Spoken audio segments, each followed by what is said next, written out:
Hey guys, hope you had a great Thursday. We're going to go over the workout for Friday. Me and my fully clothed partner in crime over here. Say hi, Hunter.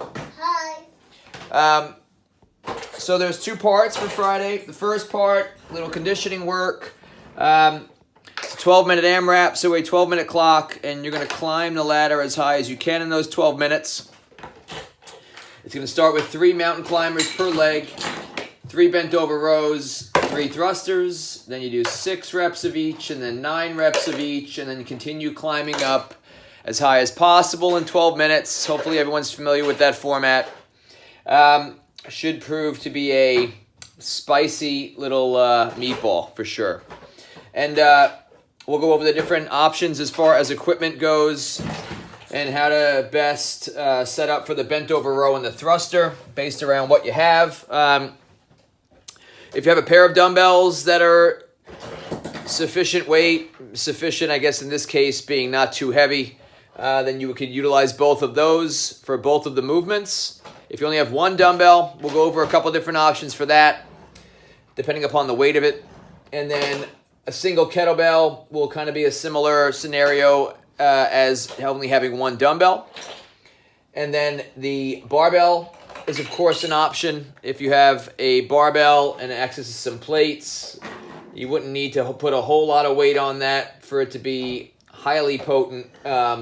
So certainly proceed with caution there. You don't want to have to break up your sets all that much, even when you get into the later rounds. So lighter and faster would be better here. And then a plate or a backpack or a duffel bag or something like that. Load that up with as much weight as you can. And it should prove to still be a adequate stimulus. The part 2 is going to be same format, 12-minute AMRAP. Climb up as high as you can, going by 3s, 3 of each, 6 of each, 9 of each. Only now it's going to be just all upper body strength training exercises, so a little pump session to finish off the week. It's going to be an upright row, some version of a tricep extension, some version of a bicep curl. I'm not going to necessarily go over every single one in detail. We've done this before.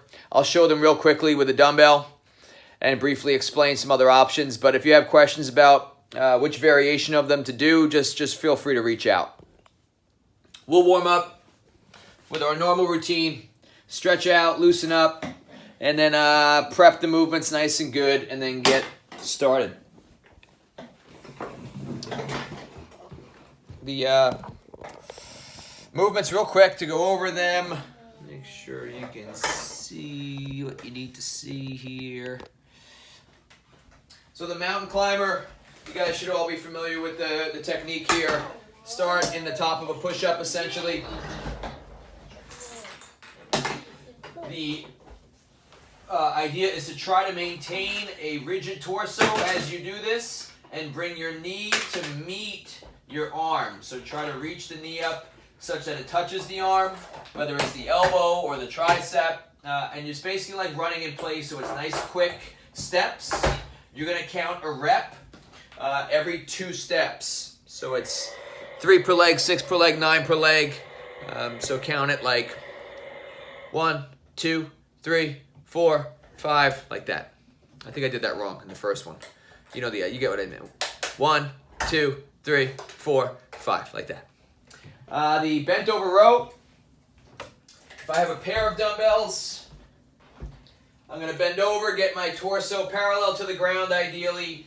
Row the dumbbells into the torso and lower back under control. Watch out. And so it begins. Watch out, Daddy.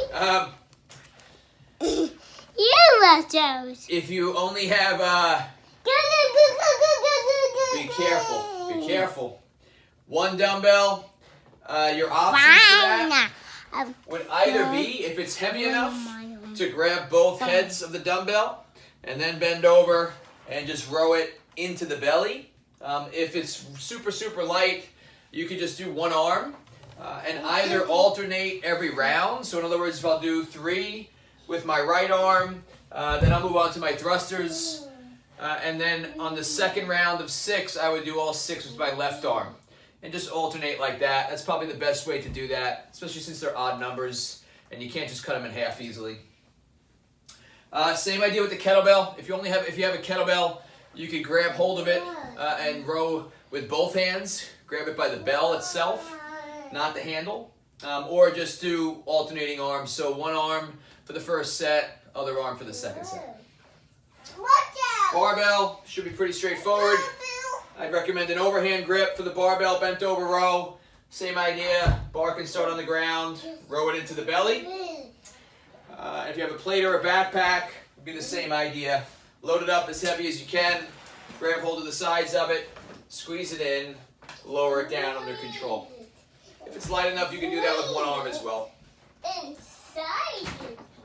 Thruster. Pair of dumbbells should be pretty obvious how that's going to go down.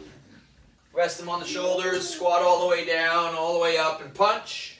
If you only have one dumbbell, it would be the same scenario as with the bent over row. If it's heavy enough, just grab it by the bells, rack it in front of the chest, press all the way up overhead, or you can alternate, do one arm if it's light enough to do it that way. On the set of 3, do it on your right arm. The set of 6, do it on your left arm, just like that. Barbell should be obvious. Barbell thruster, and the pack or the plate, rack it in the rack position, pop it up overhead. For the for the kettlebell, same idea. If it's light, if it's heavy enough, you can grab it by the bell itself, squat down, press it all the way up overhead, or alternate arms, one set with one arm, one set with the other. I feel like I'm saying the same thing over and over again here. For the upright row, I'll just demonstrate with a pair of dumbbells. From the hips, basically, try to maintain your posture. Just stay soft in the knees. You're going to row the dumbbells up underneath the chin by bringing the elbows high and outside. And just try to keep the stress in the shoulder. You can see the dumbbells come slightly away from the body at the top of the movement. Depending upon what piece of equipment you have, that could look different ways. If you have a kettlebell, grab it by the handle. If you have a barbell, obviously you can row the barbell. Even if you have a backpack, you can just grab the backpack and row that up like so. Tricep extension. Like I said, there's 2 ways to do it. One could be seated, so you'll be sitting down. Bring the dumbbell or kettlebell or plate or backpack or barbell behind the head, bend the arms, and straighten the arms. The other would be a skull crusher type of movement, so lie on your back. Same idea. Start with the weight above the chest or even like chin level. Bend the elbows, bring it back behind the head, and then press to full lockout. And then the curl, whatever variation works based on your equipment. If you have 2 dumbbells, obviously you can just perform either alternating curls or simultaneous curls. You could do hammer curls with a neutral grip. If you have 1 dumbbell and it's heavy enough, you can just grab it by the heads and curl it up. It's a hammer curl variation of that. Barbell, kettlebell, backpack, it should all be self-explanatory. If you have questions, guys, about any of that, about how to do any of the movements based on what you have or any modifications you need, please feel free to reach out. We'll have our normal class schedule tomorrow. 7 and 9 CrossFit, 8 and 10 boot camp, 6 o'clock p.m. CrossFit. Hope to see some of you guys there. And we'll kick off our 31 Days of Wellness program tomorrow. I'll be sending out a Zoom link that I'll set up for 12 o'clock tomorrow so that anyone that's not on Facebook can also access that. And please come armed with any questions you might have. Tomorrow we're going to talk about nutrition, which is going to be awesome. Thanks, guys. Going to sign off. Have a good night, everybody. Hunter, say goodbye. Bye. Say bye-bye. Bye. Okay, awesome. Good night, guys. Thanks.